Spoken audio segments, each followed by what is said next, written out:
Hello dear student, स्वागत है आपका आज की क्लास में। तो करते हैं आज की क्लास को स्टार्ट। और पेपर को बहुत ही कम टाइम रहा है, ठीक है ना। आज से लगभग 15वें दिन आपका एग्ज़ाम है, तो अपनी तैयारी को और ज़बरदस्त कर दीजिए और जितना हो सके इन लास्ट टाइम में आपको क्वेश्चन प्रैक्टिस ज़रूर करनी है, ठीक है। तो करते हैं फिर आज की क्लास के फर्स्ट क्वेश्चन को। आज की क्लास का हमारा फर्स्ट क्वेश्चन क्या है? आज की क्लास का फर्स्ट क्वेश्चन है नगर पालिका अधिनियम 2009 के अध्याय 12 में उल्लेखित है। आपको ये बताना है कि नगर पालिका अधिनियम 2009 के अध्याय 12 में क्या लिखा हुआ है।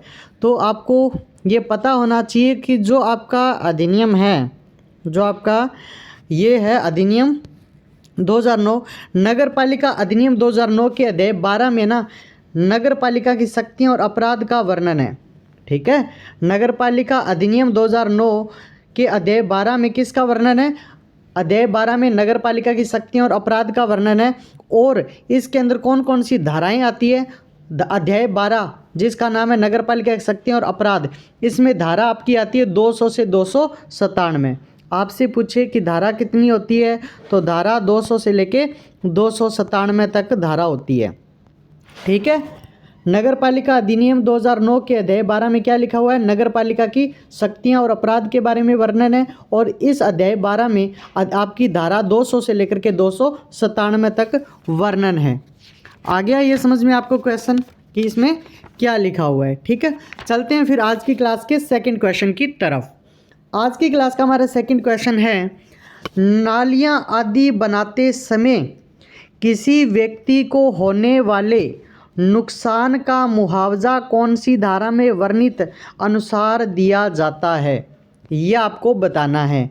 आपको बताना है कि नालियाँ आदि बनाते समय किसी व्यक्ति को होने वाले नुकसान का मुआवजा कौन सी धारा में दिया जाता है। मान लो कोई गांव अपना ये शहरी क्षेत्र है, वहाँ शहरी क्षेत्र में नालियाँ बन रही है मोहल्ले के अंदर, और उसमें किसी व्यक्ति को उस निर्माण कार्य से नुकसान हुआ, तो उसको जो मुआवजा दिया जाता है वो कौन सी धारा के तहत दिया जाता है, ये आपको बताना है। तो ये मुआवजा जो दिया जाता है उसको ये दिया जाता है धारा 295 के तहत। कौन सी धारा के तहत दिया जाता है? धारा 295 के तहत ये मुआवजा दिया जाता है। धारा 295 के तहत मुआवजा दिया जाता है, ठीक है। फिर आज की क्लास का नेक्स्ट क्वेश्चन हमारा है धारा 202 के अनुसार भवन से नगर पालिका की नाली की अधिकतम दूरी क्या होनी चाहिए? यानी अब बताना है धारा 202 के अनुसार भवन से नगर पालिका की नाली की अधिकतम दूरी क्या होनी चाहिए। इसका मतलब है अपने घर से जो नगर पालिका की नाली है उसकी दूरी कितनी होनी चाहिए, ये आपको बताना है। तो ये दूरी कितनी होनी चाहिए घर से अपने भवन से? तो ये जो दूरी होनी चाहिए वो 50 फुट होनी चाहिए। कितनी दूरी होनी चाहिए? ये जो दूरी होनी चाहिए नगर पालिका की, ये नगर पालिका की नाली की, वो कितनी होनी चाहिए? 50 फुट होनी चाहिए। कितनी होनी चाहिए? 50 फुट होनी चाहिए। और ये बात लिखी हुई है धारा 202 के अंदर। कौन सी धारा में लिखी है? धारा 202 के अंदर ये लिखा हुआ है कि जो नालियाँ होगी वो अपने भवन से कितनी फीट दूरी पर होगी? वो अपने भवन से 50 फुट दूरी पर होगी। घर से नगर पालिका की नाली की अधिकतम दूरी आपसे पूछे तो 50 फुट बतानी है। कितनी? 50 फुट, ठीक है। अगर कोई उल्लंघन करता है इस बात का तो उस पर जुर्माना भी लगेगा। अगर कोई इस बात का उल्लंघन करता है तो उस पर जुर्माना भी लगेगा। और वो जुर्माना कितना लगेगा?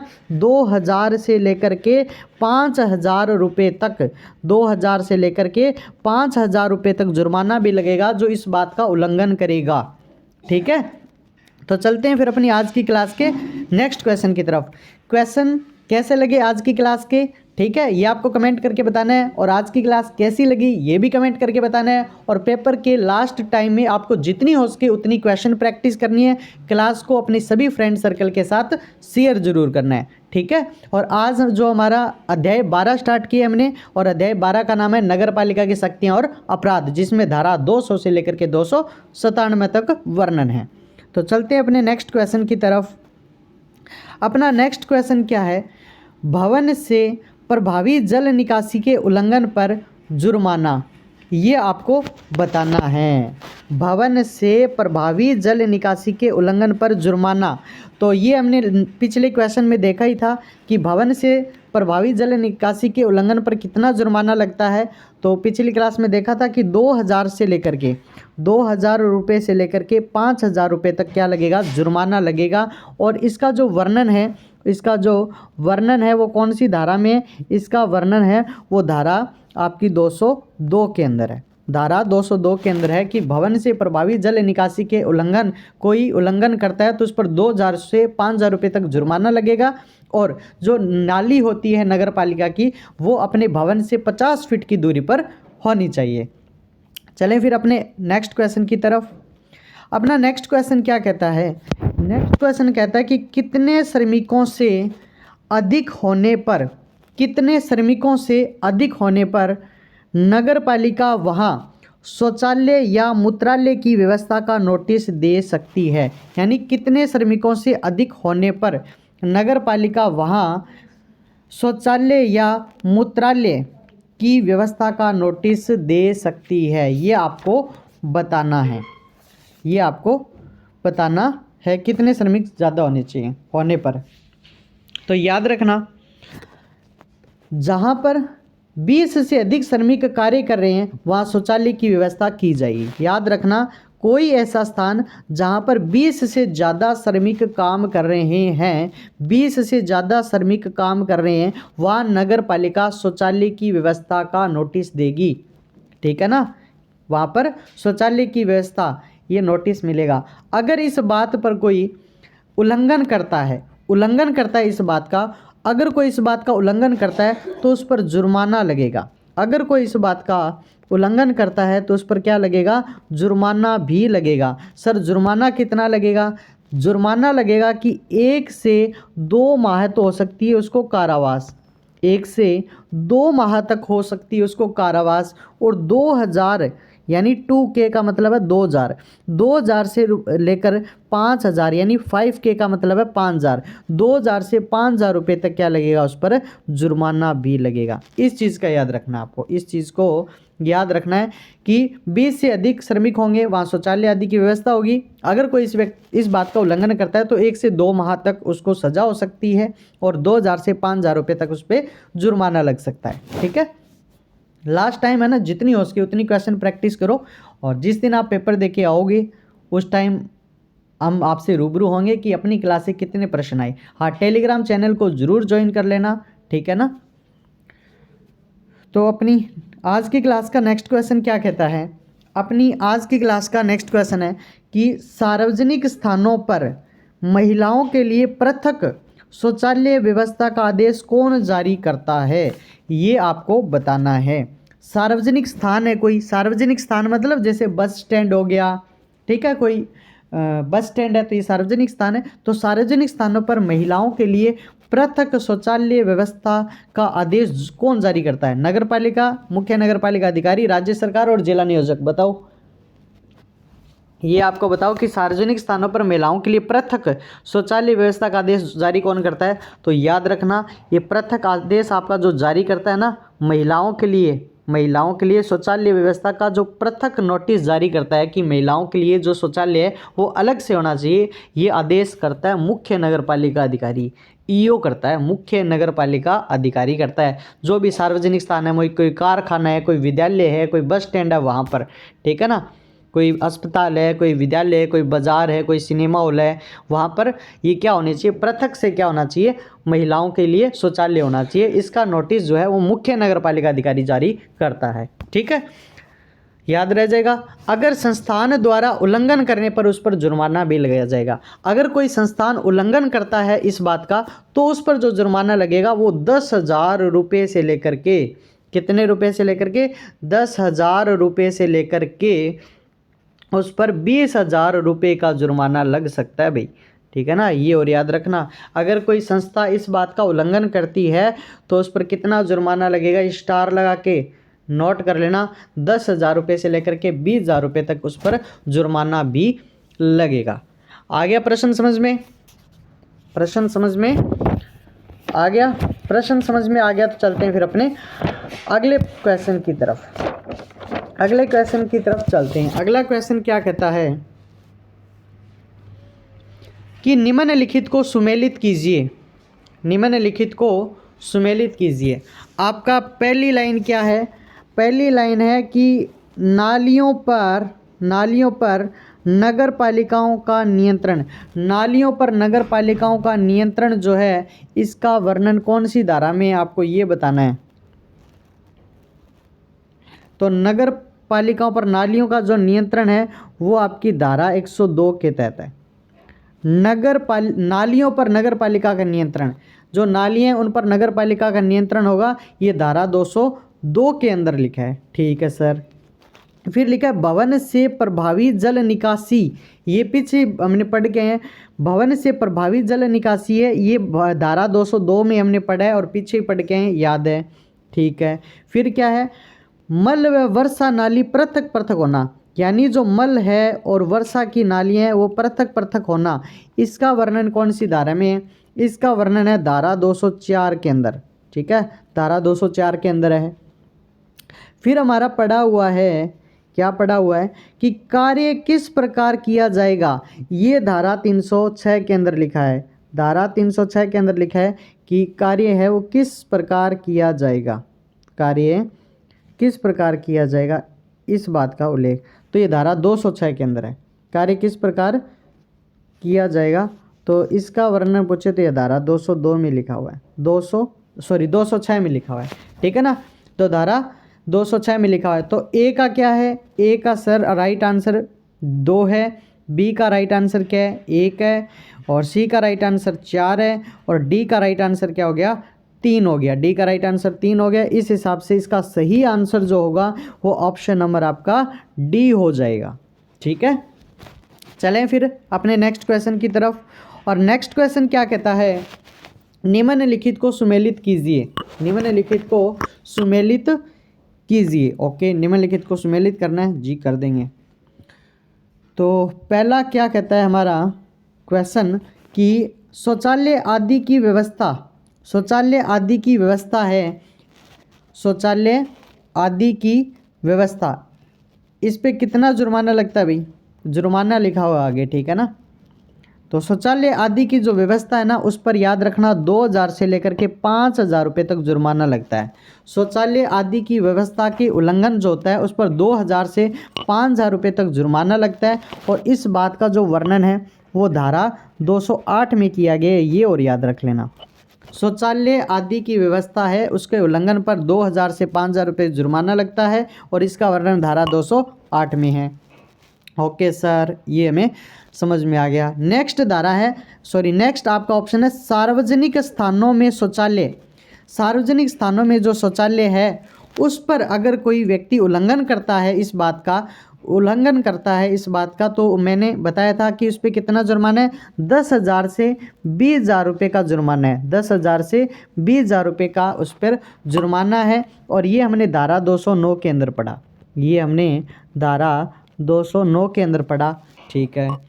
फिर नेक्स्ट क्या कहता है? नालियों का अतिक्रमण। अगर कोई नालियों का अतिक्रमण की बात है तो इस पर जो जुर्माना लगता है वो 1000 रुपये लगता है, और इस बात का जो वर्णन है वो कौन सी धारा में है? धारा 213 के अंदर है। ठीक है। फिर क्या है? फिर आगे लिखा हुआ है कि अप्राधिकृत रीति से निर्मित नालियाँ, इस पे भी जुर्माना है, वो उस पर 1000 रुपये से लेकर के 2000 रुपये तक जुर्माना लगता है। तो इस हिसाब से आपका राइट आंसर क्या होना चाहिए? ए का राइट आंसर बी है, ए का बी ये रहा।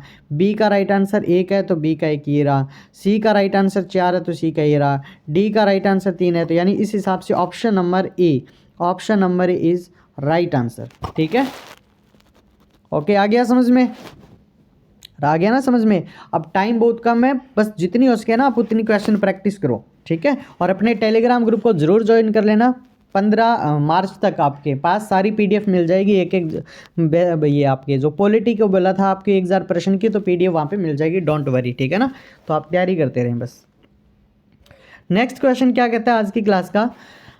आज की क्लास का जो नेक्स्ट क्वेश्चन है वो है नालियों का निरीक्षण सही नहीं पाए जाने पर धारा 214 के अधीन वसूली राशि है। वेरी गुड, मज़ेदार प्रश्न है।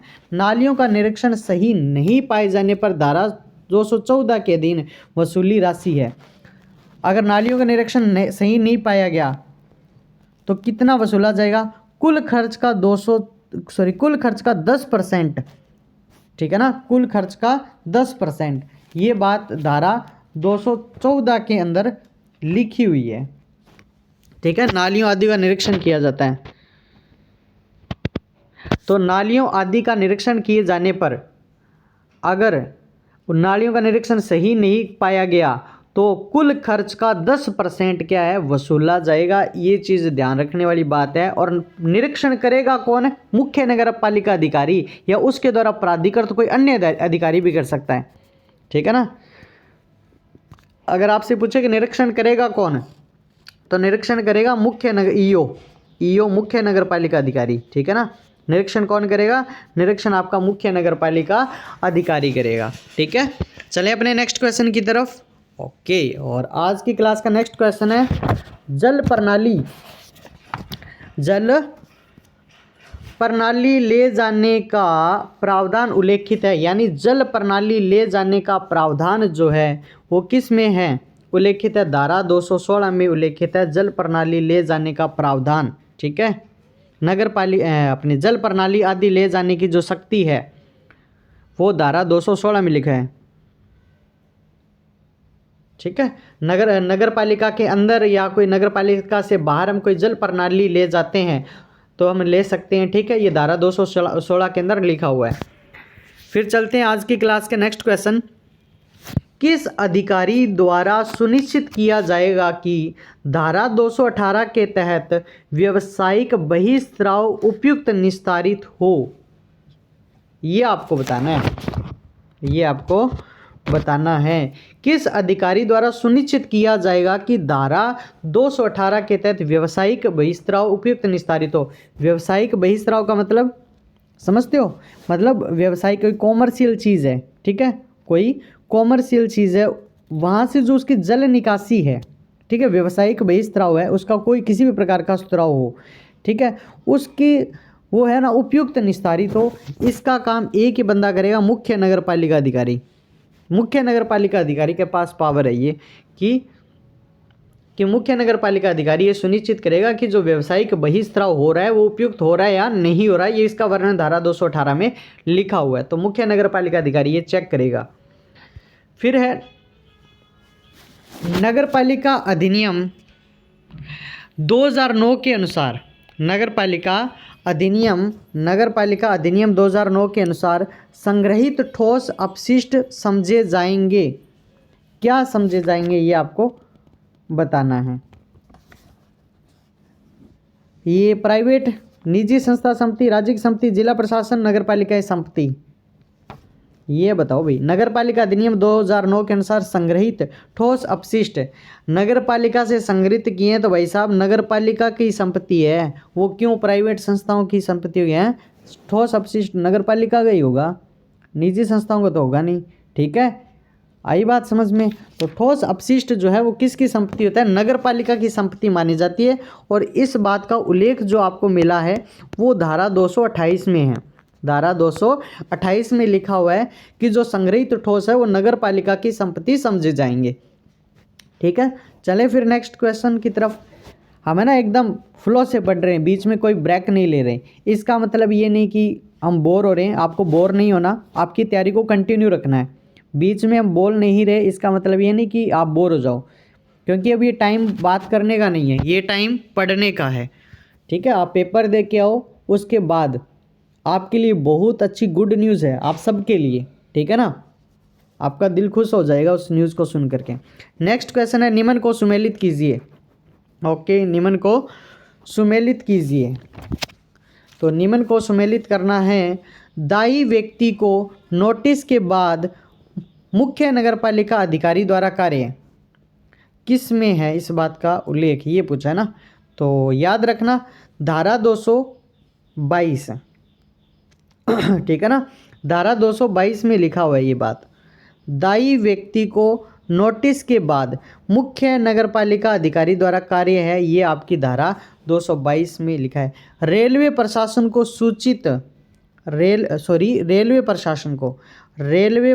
को सूचित, इसका वर्णन आपकी धारा 220 के अंदर है, ठीक है। फिर लिखा है अन्यों की भूमि पर पाइप लगाने रखने की शक्ति, अन्यों की भूमि पर पाइप लगा के रखने की जो शक्ति है, इसका वर्णन जो है वो आपकी धारा 221 के अंदर है। ठीक है। फिर पूछा है लाइसेंस प्लम्बर, इसका वर्णन धारा 323 के अंदर 223 के अंदर, लाइसेंस प्लम्बर है ना, इसका वर्णन धारा 223 के अंदर है। इस हिसाब से राइट आंसर क्या हो जाएगा, मैच करके देखो। राइट ऑप्शन क्या होगा इसका, ए होगा ना, राइट ऑप्शन क्या होगा, ए।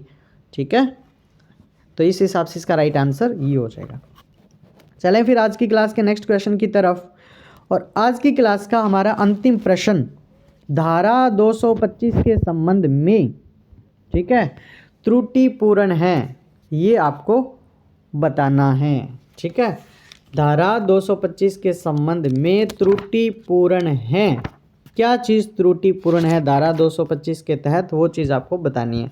पहली ऑप्शन क्या है, पहला ऑप्शन है नगर पालिका राज्य सरकार के अनुमोदन के पश्चात ही मल वन प्रभार सौंपती है, मल वन प्रभार सौंपती है। बिल्कुल, नगर पालिका राज्य सरकार से तो अनुमोदन लेगी ना, परमिशन लेगी, उसी के बाद में वो कोई प्रभार सौंपेगी, ये बात बिल्कुल सही है, धारा 225 में लिखा हुआ भी है। ठीक है,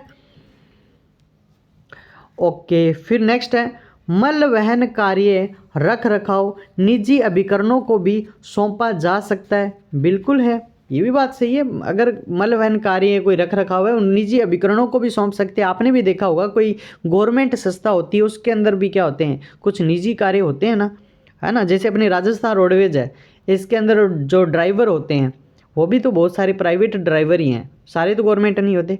ठीक है ना, तो निजी अभिकरणों को सौंपा जा सकता है। फिर लिखा है मल वहन कार्य रख रखाव केवल नगर पालिका के अधीन होता है, मल वहन कार्य रख रखाव केवल नगर पालिका के अधीन होता है, ये बात गलत है, ये बात गलत है। ठीक है ना, ये बात गलत है, नगर पालिका के अधीन होता है, मल वहन कार्य रख रखाव केवल नगर पालिका के अधीन होता है, ये बात गलत है।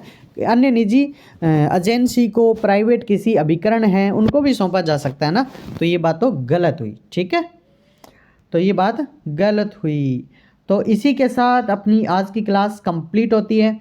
आज की क्लास आपको कैसी लगी ये कमेंट करके ज़रूर बताना है। ठीक है ना, अब पेपर है, टाइम है, आप प्रैक्टिस करते रहो। ठीक है, आज की क्लास कैसी लगी कमेंट करके ज़रूर बताना, और क्लास को ज़्यादा से ज़्यादा शेयर करना। कल फिर मिलते हैं एक नई क्लास के साथ, तब तक के टेक केयर, बाय।